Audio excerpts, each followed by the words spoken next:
श्री राम भक्तों, आइए आज सुनते हैं मंगलवार व्रत कथा। एक समय की बात है, एक ब्राह्मण दंपत्ति की कोई संतान नहीं थी, जिस कारण वह बेहद दुखी थे।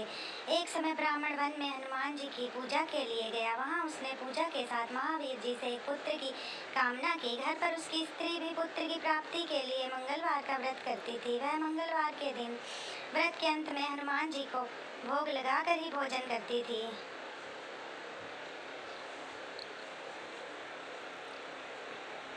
एक बार व्रत के दिन ब्राह्मण न भोजन बना पाई और न ही हनुमान जी को भोग लगा सकी। उसने प्रण किया कि वह अगले मंगलवार को हनुमान जी को भोग लगाकर ही भोजन करेगी। वह भूखी प्यासी 6 दिन तक पड़ी रही। मंगलवार के दिन वह बेहोश हो गई।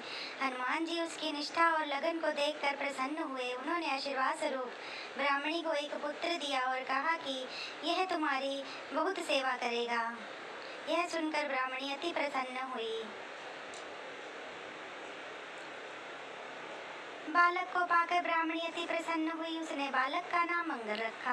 कुछ समय उपरांत जब ब्राह्मण घर पर आया तो बालक को देखकर पूछा कि वह कौन है। पत्नी बोली कि मंगलवार का व्रत से प्रसन्न होकर हनुमान जी ने उसे यह बालक दिया है।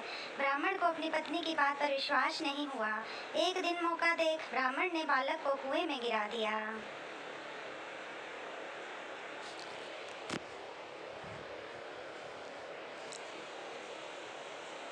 घर पर लौटने पर ब्राह्मणी ने पूछा कि मंगल कहाँ है। तभी पीछे से मंगल मुस्कुरा कर आ गया। उसे वापस देखकर ब्राह्मण आश्चर्यचकित रह गया। रात को हनुमान जी ने उसे सपने में दर्शन दिए और बताया कि वह पुत्र उसे उन्होंने ही दिया है। ब्राह्मण सत्य जानकर बहुत खुश हुआ। इसके बाद ब्राह्मण दंपत्ति प्रत्येक मंगलवार को व्रत रखने लगे।